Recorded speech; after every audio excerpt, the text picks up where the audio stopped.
So a lot of people who come and visit our cavern, I think we're a cave.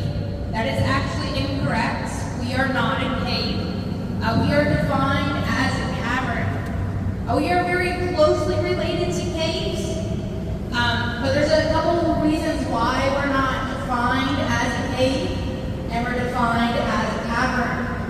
The first one has to do with entrances. So where we're about to pass, this is 2 and 3. Where you guys came in today, that's 1. And then after this wall, this will be number 4. These are man-made entrances. The original depths of the entrances were about 60 to 70 feet. Depending on which one you're looking at, they range in size. Between 30 to 40 feet from floor to ceiling. The next one is that we are man-made. So all of this was done by miners from the 1930s all the way up to the 1970s. Everything that you see around you, minus our floor, is all 100% natural limestone. We do find quartz deposits down here, and we'll actually have one coming up on one of our pillars. But it is kind of rare that we find them. So if you see an area that looks like really glittery, that is a quartz deposit.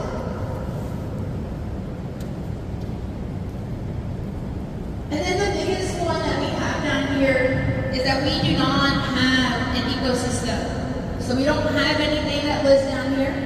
We don't have bats, bugs, fish, frogs, salamanders, or anything like that.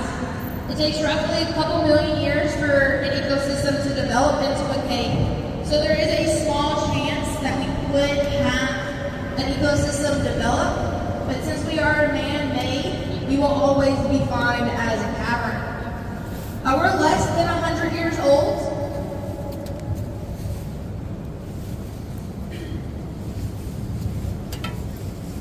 We do try to deter from animals coming down here. We have entrances that open and close, and then these lights that you're going to see all around. These lights are actually to deter bats. Bats are light sensitive, so when they see the light, they actually fly right back out. The reason why we don't want bats down here is because we actually don't have an echo. You're currently able to hear a reverb in my voice right now, so it is repeating itself, but it is not fading off into the distance as we would normally think an echo would do. The sound waves from my voice are actually coming back at us at the same tone. And this affects bats' echolocation because it doesn't work down here. So we have to get them out as quickly as possible. One way is through the lights. And then the next way we do it is we actually have a guy on call who comes and captures them and then releases them back into the wild. This only occurs once or twice a year, so it is quite rare that we actually do get bats down here.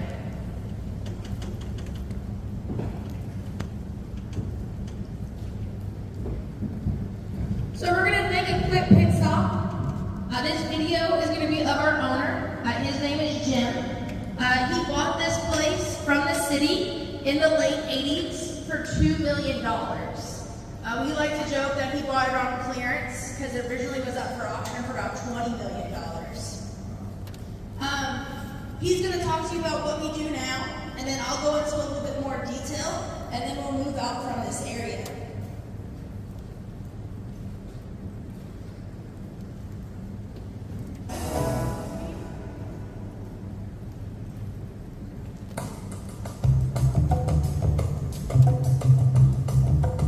Welcome.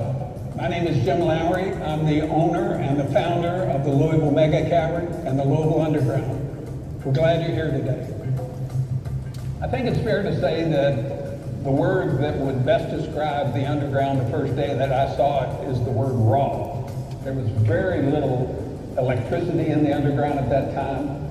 And when we first started trying to rent space, people would look up in the air and say, how am I going to change a light bulb up there? The answer to that was starting Mother Earth recycling.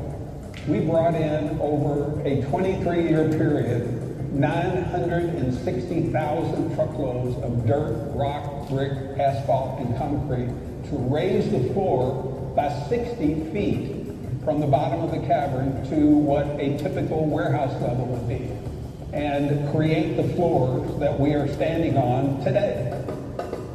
So after taking 12 years from 1987 to 1999 to get our very first building permit, we had to come up with ways to get people interested in the space. And the original idea was to have people come through the cavern on a tram tour and introduce them to the benefits that we had underground for temperature control and protection from weather, that kind of thing. And then hopefully they would move their business underground to take advantage of the things that we had to offer. After starting the tram tour in 2009, we came up with the idea of having Lights Under Louisville, which has since become one of the top 10 Christmas light shows in the United States.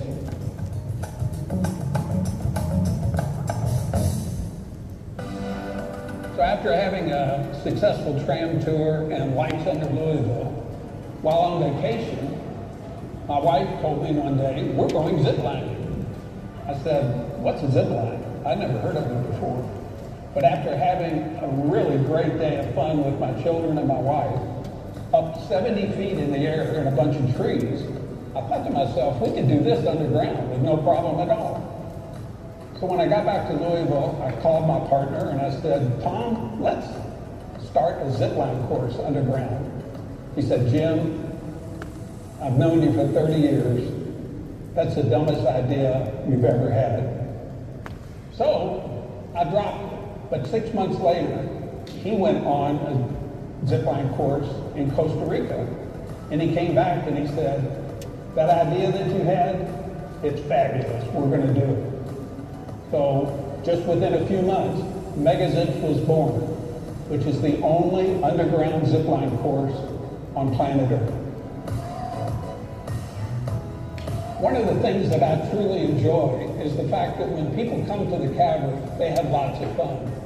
So we've taken something that my wife used to call the money-sucking hole in the ground and turned it into some place where people have lots of fun and can locate their businesses and thrive in the underground environment. Thank you, and have a great time today.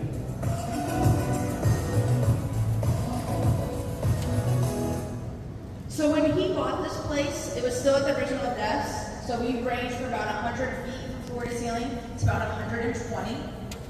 He decided to actually fill this place up with tires, but that actually got denied by the fire marshal because if the tires were catching on fire, we would have nowhere for the smoke to go because we actually don't have a ventilation system. So those fans that you're going to see on the way in and out, those are to push air in and out. Instead, he came up with this idea called Mother Earth, which would bring in inorganic material from construction sites, factories, people's homes, and they would backfill our cavern. He did this for 3 reasons. One, he made his money back within about 3 years of starting this company. He also did it to build warehouses, and then our pillars. So everything that you see around you that's kind of stilting from the ground, this is a pillar. This is what's holding up our ceiling. Majority of our pillars are actually perfectly fine. They're good, they're safe, they're strong. But some of our pillars have shell in it. Shell is a very brittle rock, so if you were to drill into it, it actually can collapse the whole entire pillar. So we actually backfill to where the shell is, we concrete all the way around it, and then backfill to where we sit today. In an average pillar, you only see about 30 to 40% of it. Where we just came from, that is our business park. We have companies that rent out warehouse spaces down here, and you guys will be able to see some on the way back. It stays a constant 58 to 68 degrees all year round. The only thing that we really have to worry about and actually have to buy are dehumidifiers. Because in our summertime, it gets kind of humid down here, as you are experiencing right now. This area right here is our adventure park, so we actually have some zipliners that are coming out right now, and then we'll have some zipliners actually on the course. We are the only place in the world you can fully zipline underground, so with this we actually have 4 world records. Off to your right, you're going to notice a green chicken. This is the beginning of our zipline course. So they're going to go out, they'll go down those lines. Hopefully everyone comes back today, unlike yesterday. That is a joke. It's actually hilarious. So I'm going to hop back in, and then we'll move you out of the water. But we actually were originally limestone mine. So we started off as a quarry. So where you guys parked your car today, that is the original quarry. When they were able to come out of equal playing field, that is when they started mining out our cavern. We have about 100 acres down here, and like I said, the original depths of the cavern were between 100 to 120, depending on what area you were in. One of the big reasons why they started mining limestone actually has to do with the Great Depression. So, during the Great Depression, a lot of people were out of work. They were trying to get them back to work as quickly as possible. One way to do this was through an economic plan called the New Deal that was developed by FDR. Within this deal, they basically threw money everywhere in the United States to get people back to work. One big area they threw it into was building infrastructure, so roads, bridges, and dams. When you mix limestone dust and cement together, you get concrete. So a lot of our roads, bridges, and dams within the state of Kentucky, the city of Louisville, and then just those surrounding areas was actually helped build by this cavern. They did this all the way up until the 1970s. Then during the 70s, the Kentucky government changed zoning laws, saying if you don't own the land above you, you can't mine what's below you. Like I said, we have roughly about 100 acres. So a lot of that land had already been developed by the time this cavern was a mine. So we actually cover 70% of the Louisville Zoo, a small portion of Joe Creason Park, all 10 lanes of the Waterson Expressway, and then a good portion of the Camp Taylor neighborhood, which is the just drove in on. So basically from like Speedway all the way down almost to the hospitals covers our cavern. So I am going to complete stop. So if you would like to stand up, you're more than welcome to get a better view. So this right here is our zipline course. I would call this Cross Canyon because all our zip lines cross the canyon. The original depths of the cavern are in this area right here. This has not been backfilled, so you will actually zip line over about 100 feet. The highest point you get is 95 feet in the air. We do have some world records, which I'm going to point 3 of them out to you right now. We have the first, second, and third longest underground suspension bridge. The first one is right here. This is 180 feet across, and you're about 85 to 90 feet off the ground. This right here is the third longest underground suspension bridge. This is the last time we can actually get you down by a bridge. So after this point, you're required to complete the rest of the course. So we like to call this the I don't want to do this anymore bridge. Our most famous one is that red light. That is actually the beginning to the world's longest underground zip line. It's 900 feet, so it's as long as the Titanic or 900-foot long sandwiches. Whatever you can imagine. This one is technically our fastest and slowest zip line that we have, solely based on how much you weigh. So if you weigh a minimum of 55 pounds to about 100 pounds, we actually have to throw you down the line so you make it all the way. This is normally our kids, so we do allow parents or guardians to help out in the process of throwing their kid down the line. If you weigh the max limit about 280, you can reach about 45 miles per hour. But it very rarely happens because most people are not able to withstand the position you have to be. So basically you have to create like a little ball, put your knees to your stomach. Normally people can't do that, so they reach about 30, 35, depending on, again, your size. So we actually have some zip liners out in the area that I'm going to talk to you about, oh my God, words, next. So I'm not going to be able to flash my flashlight, but you see an area over there where that green chicken is located, and you see those zip liners zipping into. This is called an exploratory blast zone. So at one point, our whole entire cavern was an exploratory blast zone, but they kept on going because they didn't find anything too dangerous to stop. Here, they actually ran into something called an aquifer. So right next to the green chicken where his tail is, that is where our aquifer is located. They didn't really learn their lesson because they ran into that aquifer about 5 more times. So we actually have to pump out water so that way we don't flood down here. On a normal winter day, it's about 100 to 200 gallons. During a nice rainy summer day, we can be within the thousands of gallons. This water actually purifies itself as it is going through the limestone. Limestone is a natural builder filter, so it naturally does it. We're able to see some of the minerals that are in it. So the white is calcium, the brown is iron, and the white is magnesium. We're still not allowed to drink it because the 2% that is left over, which is that extra magnesium. Magnesium is in milk of magnesia, also known as laxatives. If you don't know what that is, it makes you go to the bathroom. Our water has a 500% amount of magnesium in a normal laxative. So if you were to drink our water within about 5 seconds, let's just say, you would really, really have to go to the bathroom.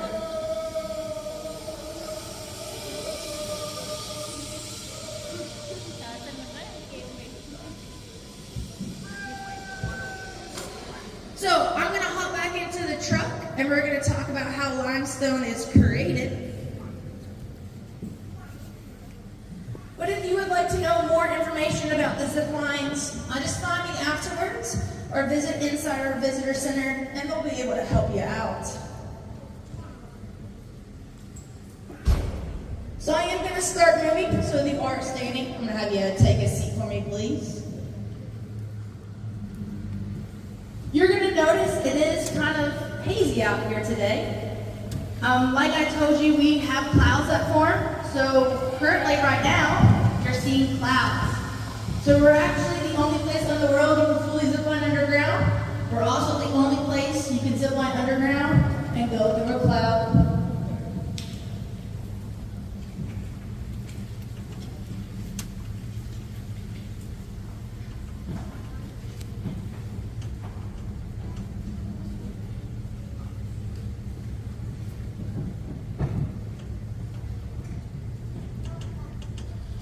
So limestone is created when the bottom of a lake or an ocean, animals, plants, dirt, settlement lays on the bottom of it.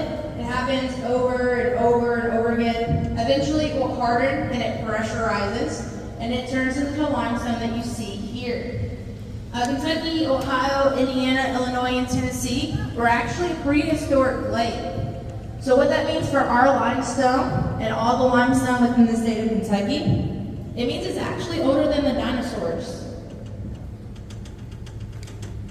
The Falls of Ohio is one of the only places in the world where you can find prehistoric plant life that has fossilized into the limestone. You're going to notice our ceiling is quite flat. We don't make it to be this way. It actually just naturally falls off in layers. This is something called a stratoline. A stratoline occurs when something drastic happens within a time period. So it could be an earthquake, a meteorite, a tsunami, a volcano eruption, and a new ocean floor is created. These darker lines that you see in the pillar as well, these are also stratolines as well. If we were to find fossils, this is actually where we would find them at. We do have a few sets, but they're a little bit further back into our cavern, and we won't be able to see them today. They're horseshoe crabs. Horseshoe crabs are still alive today, and they're actually older than the dinosaurs themselves. Big pharma companies actually farm them for the sole purpose of using their blood in modern medicine.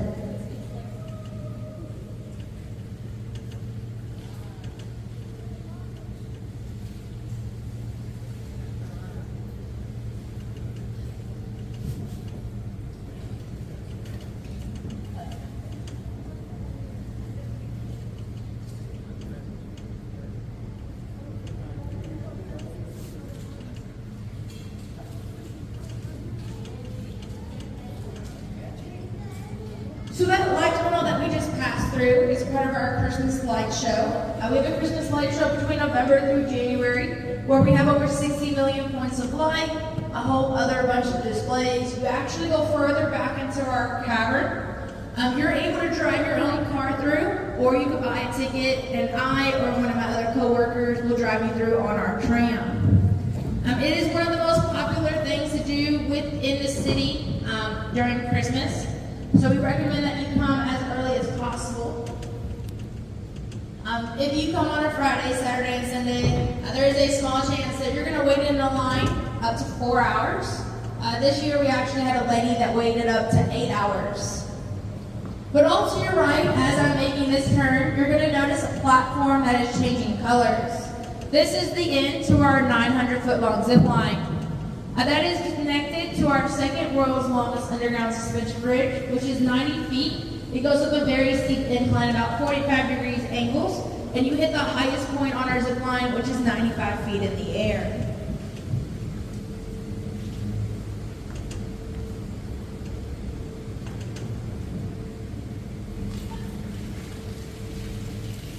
So we do a lot of cool things down here. We have these tours, we have our zip linings, we also sometimes have movies that are filmed down here. But one of the coolest things that I think that we do down here is we're actually set up as an emergency fallout shelter for the city of Louisville. This was set up in the 60s in the height of the Cold War, right after the Cuban Missile Crisis occurred. A lot of stuff that you're going to see today was actually left down here by the U.S. government, and we just kind of kept.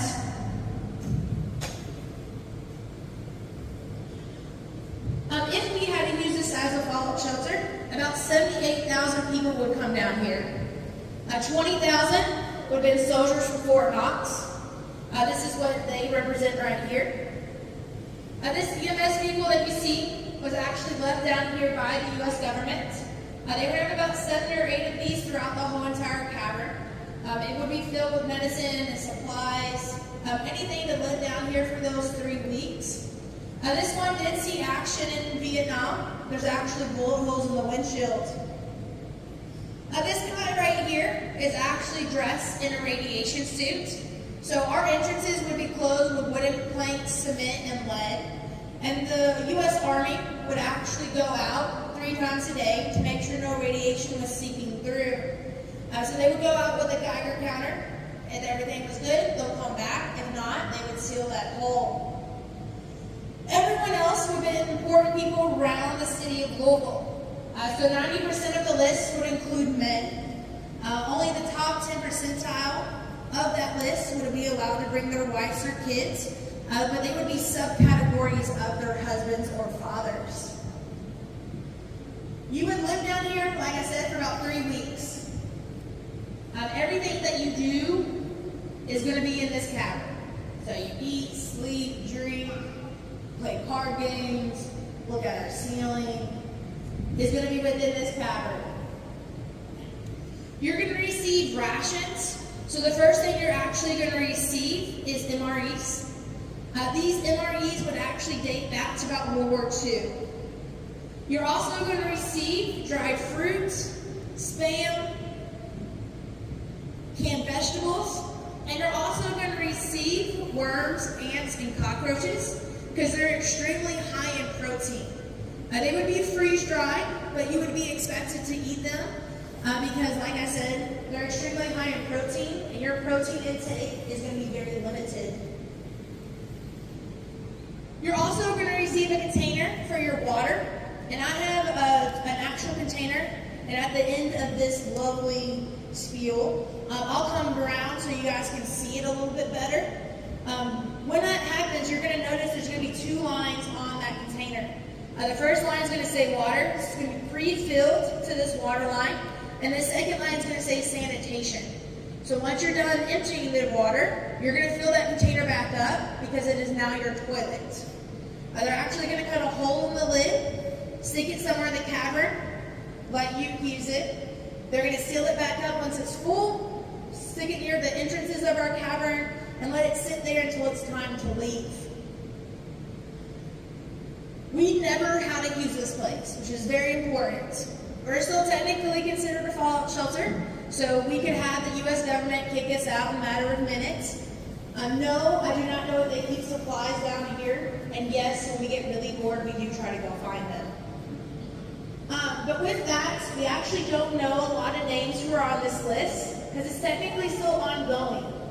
We do know these 5 because we actually found paperwork about them. And they would be more treated like celebrities, because guess what? They were. They're actually going to be pictured right in front of us.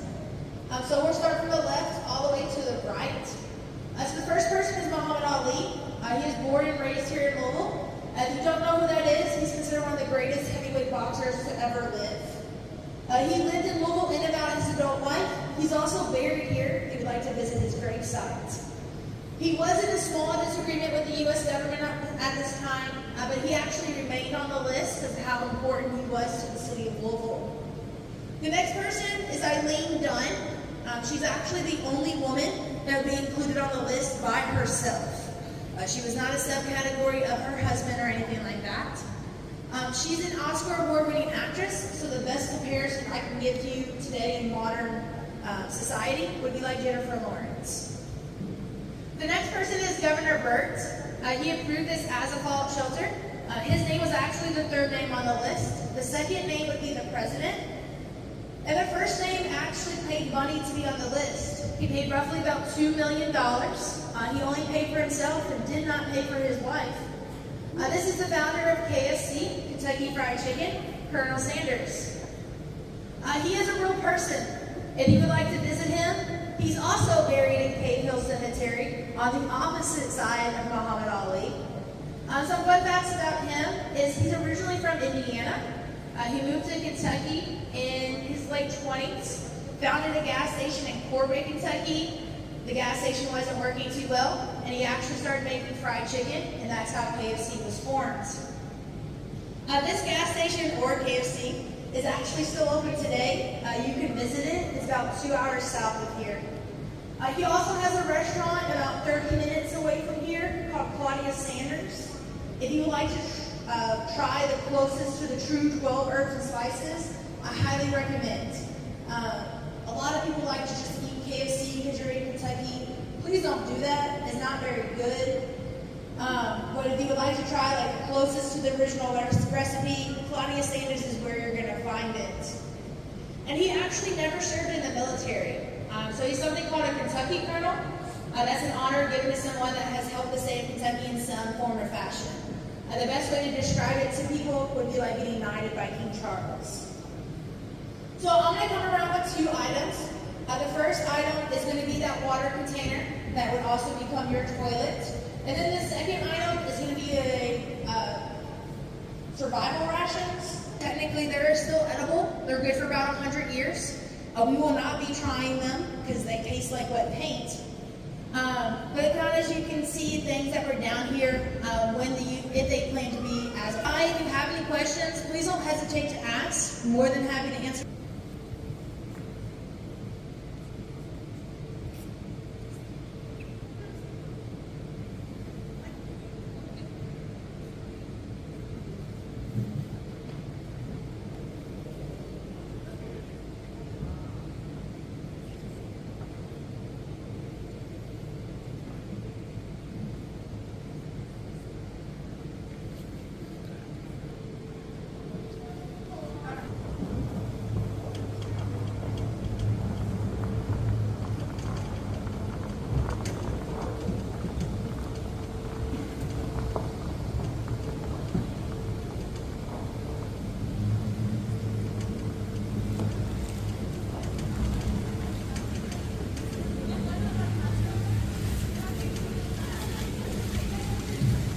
So our mining and your typical mine during the 1930s is actually done a little bit different.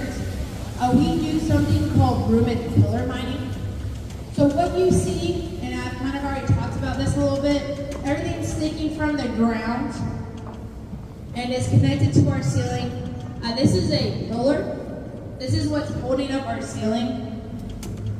They thought you need a bunch of smaller pillars close together. But it's actually kind of like in between. So you can have like about a medium size or a little bit larger pillar, a little bit spread apart, and it does the same thing. So for the amount of acres we have down here, it's about 100. We only need about 50 of these pillars. Like I said, they didn't know what they were doing, so they made 223 of them. We can withstand a very, very, very, very, very severe earthquake. We actually would have no clue any of this was happening until we stepped outside, because right now you're about 100 to 150 feet underground. You have zero cell phone service.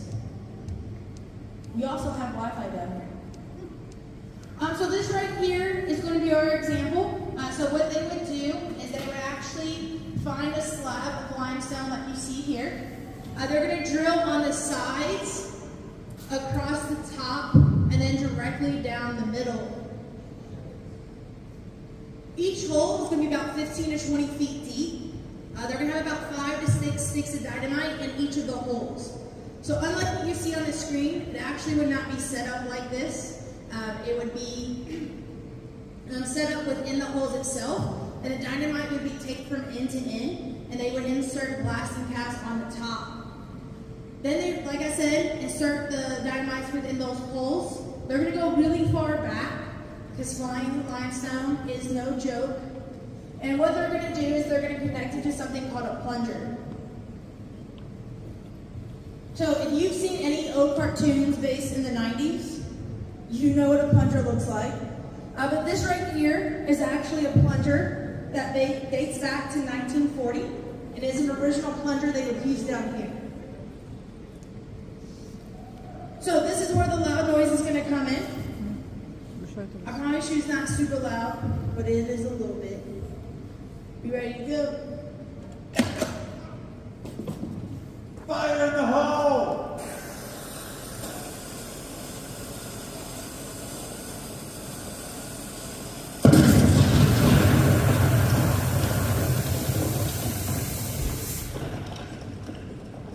They would take this limestone up, crush it into very sand-like material.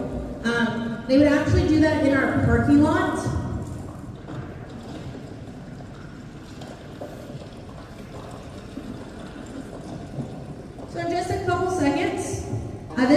here is a video of what a coal mine would typically look like.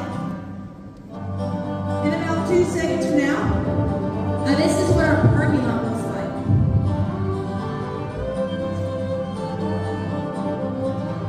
So that's where they would take it out, crush it up to various sand-like materials. They're going to sell it, of course, to the highway department. They're also going to sell it to farmers for about 75 cents per ton. And they're also going to sell it to toothpaste companies. So that gritty feeling when you brush your teeth in the morning is actually calcium carbonate. It comes from limestone, and it's a natural teeth whitener.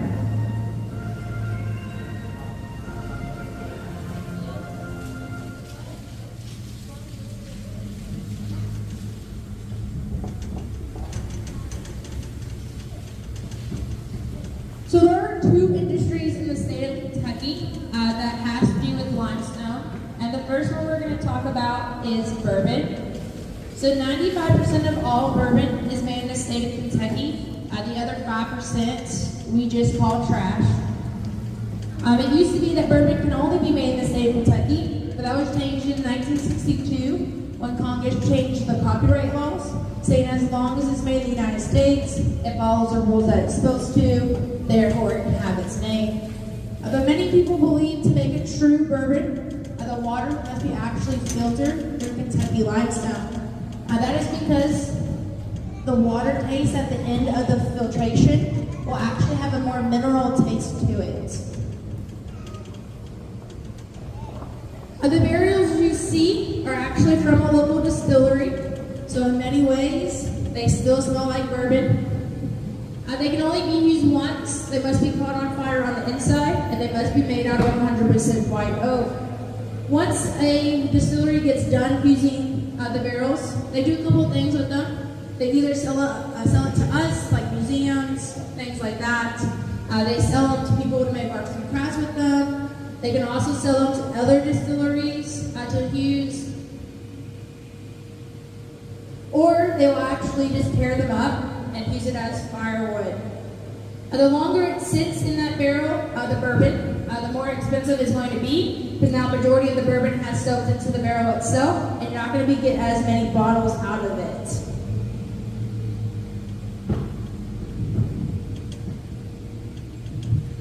Bourbon is named after the county it was founded in, Bourbon County. That is just north of Lexington. Fun fact, Bourbon County is actually a dry county, so you can't buy, sell, or make alcohol within county limits. So, Bourbon Capital World has actually changed to Nelson County. It's about 30 minutes south of here. They have festivals all the time. It's also where Jim Beam is located as well.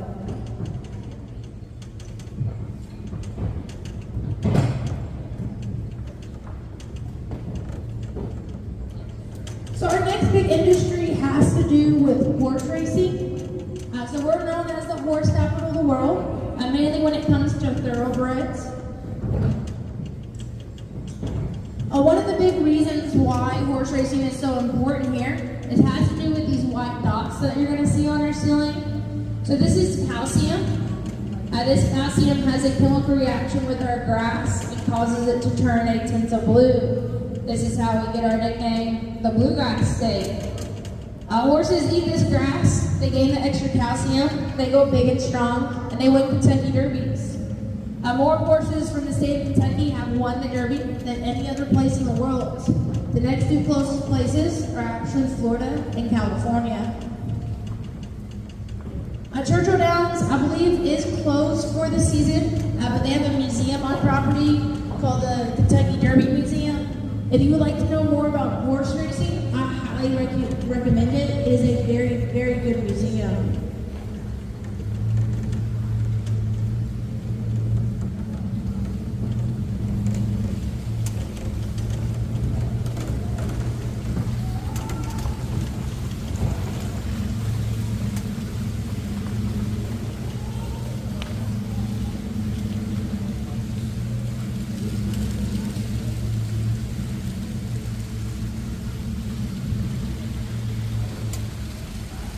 So there's going to be some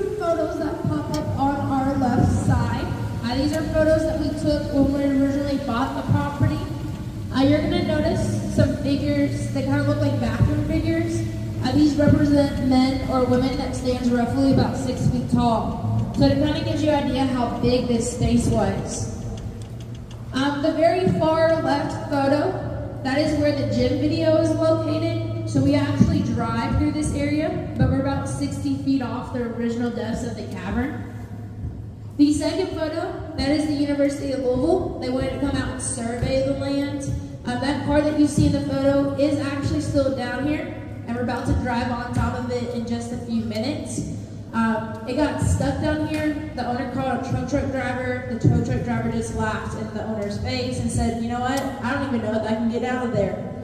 So he left it, and it's part of our original backfill. The third photo is the exploratory blast zone. So it kind of shows you what it would look like without all those clouds in there.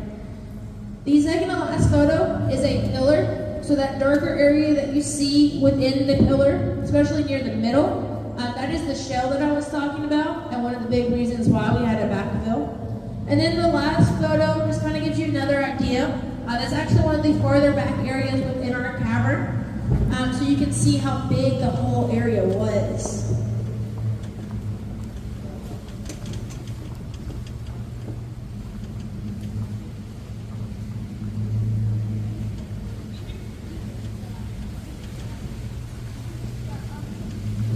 So in this part of the cavern, you're going to notice that our pillars are numbered. We actually do that for 3 reasons. 1, to age it. So the closer to 1, the older it is. The closer to 223, the newer it is.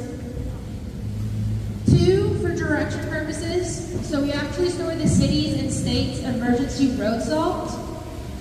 So we actually tell the truck drivers where to go just based off the pillar number. And then finally, to number our warehouses. So when I turn this corner, you're going to see some purple buildings. These are our warehouses. Building 93 will be immediately off to your right. That's because the pillar that is directly next to us now on our right is pillar 93.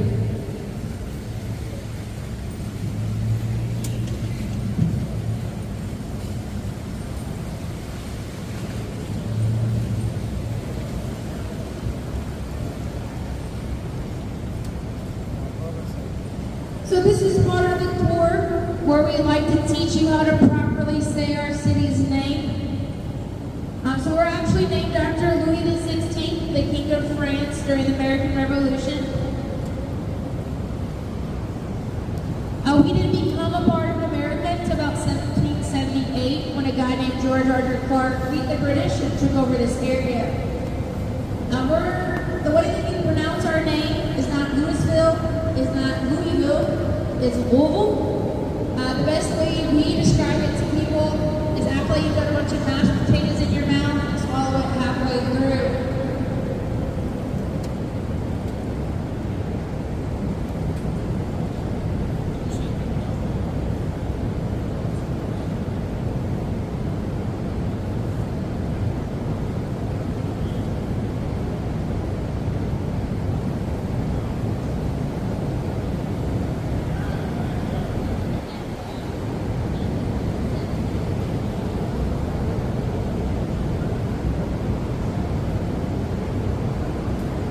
So there is going to be a little bit of a bump.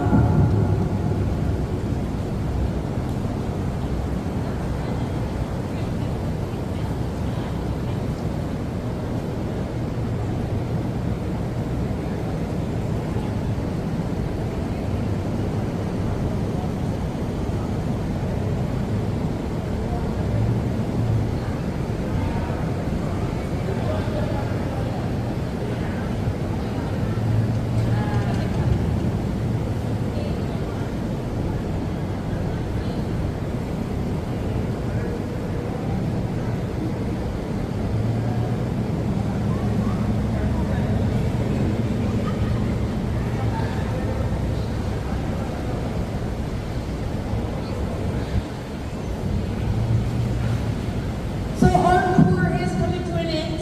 We appreciate you guys coming out and visiting us. If you have any questions, please don't hesitate to ask. I'll be around the tram or inside the visitor center. Please remain seated until I come to a complete stop and put the stepping stools down for you so you can get off safely. Our restrooms are located in the ring container or inside our... You guys have a good rest of your day, and I hope you have a safe 4th of July.